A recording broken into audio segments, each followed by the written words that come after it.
one of these roses out of palms. So first you're going to take a few palms out of your pile of palms. So you're going to want 3. It's best if you get ones that are pretty much close in size. So if they're fat ones, you want 3 big ones that are wide. If they're skinny, you want to have 3 skinny ones. You want it to be pretty much the same size. So if you have ones that are attached, you can separate and have 3 that are very similar in size. On the top, you're going to have the 3 rough ends. On the other end, they are not so rough, but you want all the not rough ends together and all the rough ones together. So you're going to start with the 3 rough ends, and you're going to place them close to you. So you're going to stack them right on top of each other. If they have a dark side and a light side, which some of them do, sometimes they're dark on both sides, you want to try to put the dark side so that they're all facing the same way. It'll make your rose look nicer. It'll still work either way, but it'll look nicer if all of your ends are darker on one side. So then you're going to put all of the 3 rough ends close to you and stack them up. 1, 2, 3. And then you're going to kind of spread them out, fan them out a little bit, like so. And then your thumb is going to go right here where they're kind of together. Then you're going to start with a pattern of folding. So you're going to start with the one on your left, and you're going to fold it towards you, so that way it's kind of a triangle. If you can see a little triangle underneath this. Then you're going to shift the other 2. They're still loose because we haven't really started yet. So that way this one will fit between them, and then you're going to fold that one down. Again, kind of that triangle. Imagine the triangle, you can't really see it, but you can imagine it underneath there. And you're going to be making a little circle. So then this one's going to fold as well at the angle that will make it so you can kind of see you're rounded around the outside. And then your hand is still poking at that same spot, and you're going to kind of shift it. So that way you can continue to fold these down at that same kind of triangle pattern. Now remember, these are the 3 rough ends. They're just sitting there. You're not using those. You're going to have to take this one. You're going to bring it back to the point so that you can continue it in the circle. This is your first one, so this is the hardest one to do. Again, this is just one of those. They don't really matter. It's these long ones that matter. You're going to bring this one up there and fold it again to making the circle. You can kind of see the circle started at the beginning as going around. Then you got to bring it back and come across. Again, there's like a little triangle under there. And then you got to swing it around so that you can keep going. Now you want to see where the middle is, because you're going to try to keep that middle. There are going to be a bunch of these circles. It's going to go right down through. So you got to try to remember where that middle is. Bring this one back up so you can kind of see that we're making a middle spot.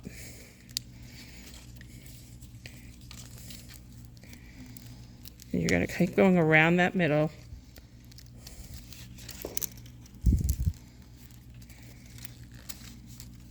And they get a little bit easier as you go,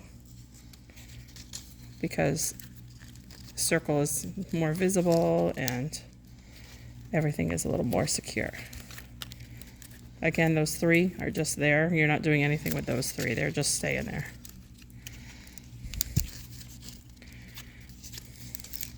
We'll go back to those 3 in the end. So, and you're going to keep turning and keep going until you get to the ends of your palms. If you have shorter palms, it'll finish quicker. If you have longer ones, it appears I may have 2 here, but if you have 2, it doesn't matter. Just leave them together.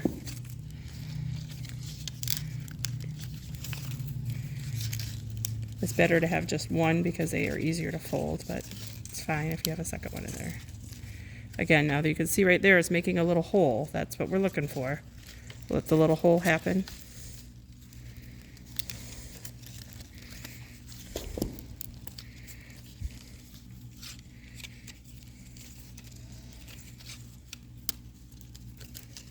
I have 2, so that was why that tricky part happened there.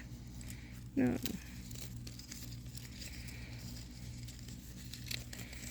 I missed one. If you miss one, you got to go back, get that one that you missed. That's what happened there. I missed this one. There we go. Because there's 3 going around.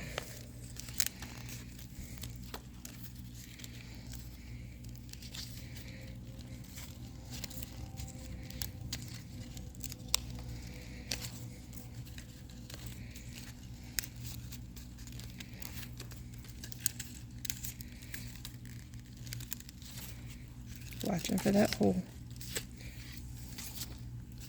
If you have any strings, you can just leave them out. They actually look pretty in the end.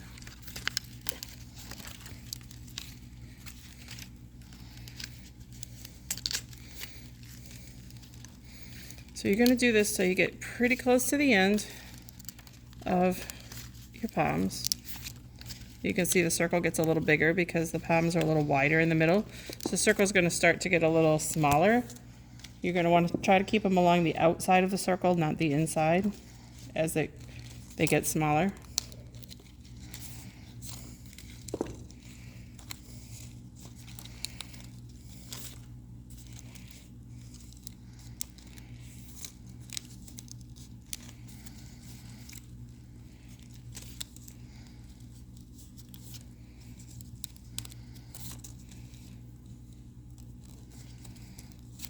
And then once your ends are about as long as the little pieces that you left in the beginning, that's about where you're going to end up stopping.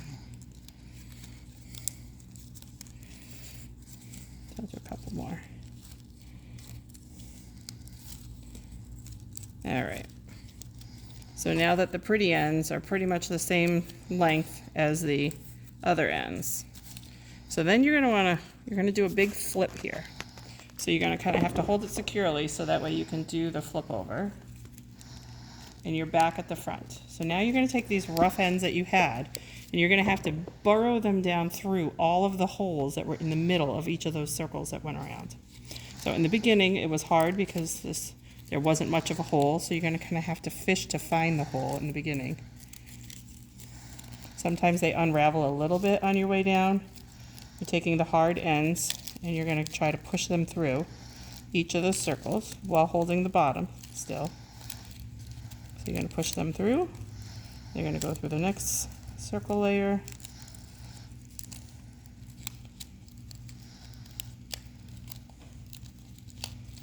And these rough ends are very rough.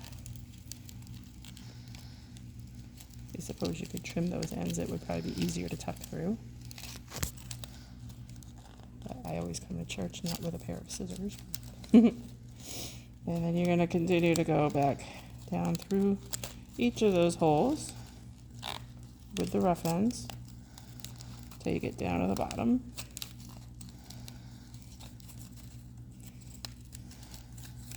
And then you've got them down the bottom, so you're going to pull them all the way out. The top might crunch a little bit, but that's okay. You're going to keep pulling them down. You want to give them all a really good tug, because that's what's going to make the center of your rose. All right, so again, your hands, you're still holding everything secure. And when you pull them down, you could end here, but then you're going to get a very flat rose. So if you can hold it on this side to kind of flip your hand around to this way, your left hand is going to be pulling forward and your right hand is going to grab those rough ends and pull downwards to kind of get a little bit of an angle. And then you're going to take these rough ends and you're going to turn them counterclockwise while pulling forward with your other hand. And this is going to make it a little more of a rose look. You're going to basically be twisting those circles. So you're pulling this way with the left hand, this way with the right hand, and twisting. It takes quite a few twists to kind of get them shaped.